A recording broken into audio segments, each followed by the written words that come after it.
Salut les gars, aujourd'hui on se retrouve pour faire du bricolage, c'est cool.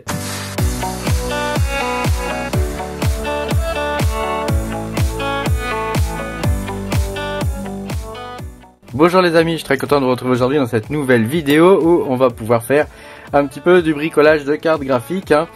Donc si vous avez suivi ma première vidéo, sinon je vous la mettrai en lien quelque part, j'avais démonté la carte graphique pour changer les ventilateurs. Pensez à mettre un petit pouce bleu et puis à vous abonner à la chaîne si vous n'êtes pas abonné. Je vous rappelle que vous pouvez me soutenir en cliquant sur le lien quelque part là-dessous, là dans le coin, là, rejoindre. Voilà, vous pouvez me soutenir et vous aurez mes vidéos en avance. Alors on va pouvoir commencer. Donc rappelez-vous, j'avais démonté ma carte graphique. Donc je vous montre les trucs. Donc ce sont des 3070 Ti de chez Asus. Voilà, donc j'ai démonté uniquement la partie ventilateur. Donc j'ai laissé en place le ventirad, donc enfin le radiateur, parce que là le ventirad c'est les deux. Et tu vois, j'ai pas démonté ici avec ces 4 vis là, je pourrais démonter le ventirad, enfin même une 5e ici, peut-être une 6e là, tu vois. Voilà, donc je vous invite à aller voir cette vidéo si vous voulez voir comment j'ai procédé, sachant que là j'ai pas besoin de changer la pâte thermique de cette carte là, puisque au niveau des températures elle va bien et elle a quasiment pas coulé. On peut voir ici et ici des petites traces de coulure d'huile de silicone, donc c'est pas toxique, c'est pas dangereux, vous inquiétez pas. Vous pouvez manipuler ça avec les mains, mais voilà, pour l'instant j'ai pas encore besoin, je veux dire il y en a pas partout quoi, ça peut tenir encore facilement encore 1 an quoi.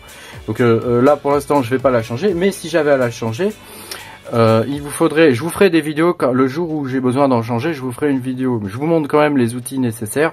Il vous faut un pied à coulisse, un vrai. Prenez pas un truc merdique, un pied à coulisse à 3 €. Prenez-en au moins à 20 balles.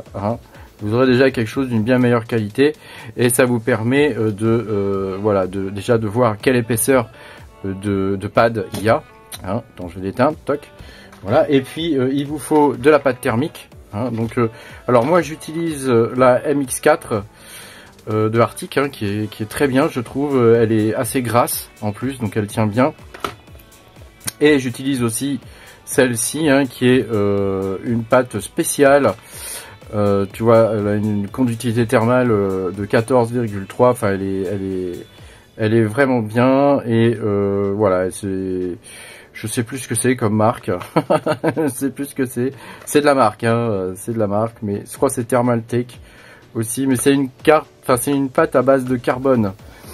Voilà, parce qu'il faut faire attention avec ces pâtes-là parce qu'elles peuvent te ronger tu sais, il y a un petit cache sur les processeurs. Ça peut te ronger le petit cache. Donc c'est un peu embêtant. Et pour les pads, moi j'utilise de la Gelid, comme ça. Donc tu vois, j'ai un peu de tout. J'ai de la 0,5, de la 1. De la 2 qui est épaisse, je m'en suis jamais... si, je m'en suis servi une fois peut-être. De la 2 et j'ai un grand truc de 1,5, comme ça.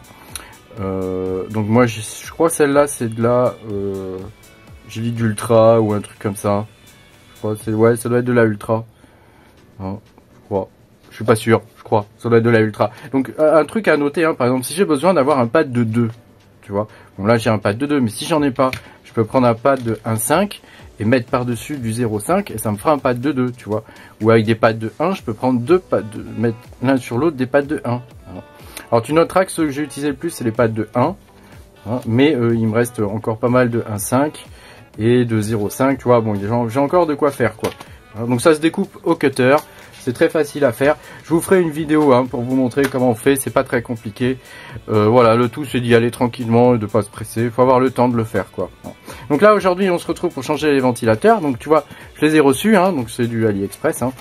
Je les ai reçus. Ils sont là. Donc je vais vous montrer ce que ça ressemble en neuf par rapport au vieux.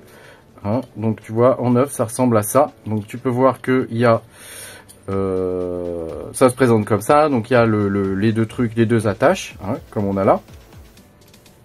On a une seconde attache ici, et tu as encore une autre attache ici pour les câbles. Donc voilà, on va les changer ensemble. Je vais enregistrer tout, je vous passerai peut-être des trucs en accéléré, mais voilà, l'idée c'est que ça, voilà, qu'on ne prenne pas trop le chou, que ça aille assez vite. Donc comme tu peux le voir, il me faut un câble ici qui descende là, comme ça. Donc je vais mettre ça comme ça. Voilà, sachant qu'il y a un bout là qui doit aller se brancher quelque part par là, hein, pour alimenter les LED. Hein. Bon, c'est pas essentiel, mais enfin il faudra le faire quand même. Hein. Et puis il y a un autre bout qui doit se brancher, tu vois, pour alimenter le bout là-bas là. Hein. Allez, je fais ça et puis je te retrouve après. Alors j'ai revissé là, tu vois, les 4 vis comme ça.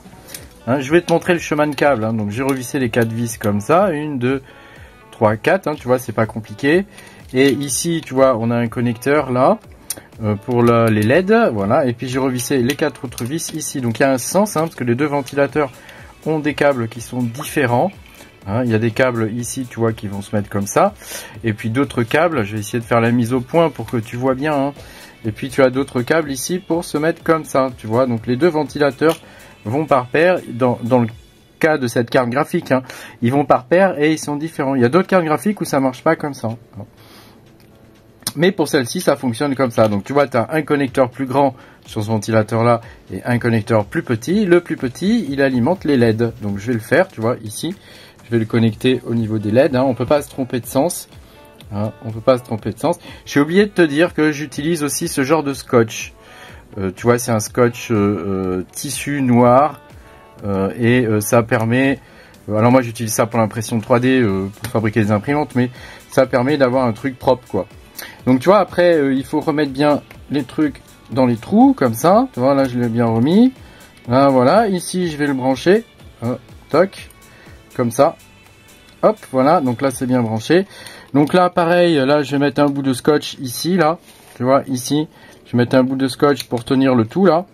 Ça vient, tu vois, il y a un endroit en plastique ici. Je sais pas si vous voyez bien, il y a un endroit en plastique où ça va venir se clipser. Comme ça.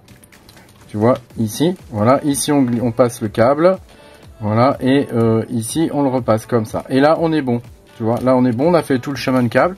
Je vais juste mettre un petit bout de scotch comme ça, tu vois, là, hop, pour que ça tienne correctement. Hein, sachant que ça c'est du scotch, une fois que tu l'as collé, pour l'enlever, bonne chance. Hein, tu vois, j'en ai mis un bout plus haut ici, là. Hein, ça permet de faire un truc propre. Et puis que les câbles ils viennent pas se balader avec les ventilateurs, tu vois, c'est mieux, hein, c'est mieux. Hein, donc on a essayé de faire ça proprement, pas comme des cochons. Hein, donc tu vois, j'ai ce genre de truc là, d'outils là, hein, presque des outils de dentiste. Hein, hein, c'est presque des outils de dentiste qu'on a. Hein. Voilà, bon là ça me paraît pas mal. Hein, le tout c'est que ça s'envole pas et que ça tienne bien les câbles. Hein, là je vais remettre un petit bout ici aussi là. Voilà. Alors attends, il est où le bignou? Il est là. Tac, voilà, on va prendre un petit bout un peu plus grand. Tac, voilà, et je te recolle ça par-dessus là. Allez, mon cochon, vas-y, et c'est nickel. Voilà, c'est nickel. Et donc là, maintenant, j'ai plus qu'à prendre ce bloc-là et à le revisser sur ça, hein, sur le bloc de la carte graphique. Voilà. Et avant, il faut évidemment que je vienne le connecter, hein, que je vienne connecter ce truc-là au connecteur de la carte graphique qui est là, hein, que tu peux voir ici. Alors voilà, regarde, j'ai terminé. Donc j'avais les vis à revisser, les trois ici, là, ces trois-là. Hein, donc ça, c'est fait, je les ai revissés. De l'autre côté, j'avais une vis à revisser ici. Hein, donc c'est des vis qui ont un format un peu plus gros. Hein. Et puis après sur la backplate j'avais plusieurs vis à revisser, hein. J'en avais une là, etc. Voilà, donc je les ai toutes remises, hein. Donc là c'est terminé. Je vais juste procéder à un petit nettoyage maintenant du connecteur, hein. Donc tu prends un coton-tige comme ça, tu prends de l'alcool isopropylique, hein, isopropyl alcool, hein. Alors ne bois pas ça, hein, parce que sinon tu vas te... Hein, c'est un torboyau, hein. Tu vas crever si tu bois ça. Donc c'est un alcool à 99,9%, hein. Donc il n'y a pas de résidus, hein. C'est pour ça qu'on l'utilise. Ça permet de nettoyer sans avoir de résidus. Donc moi je mets ça dans un bouchon comme ça.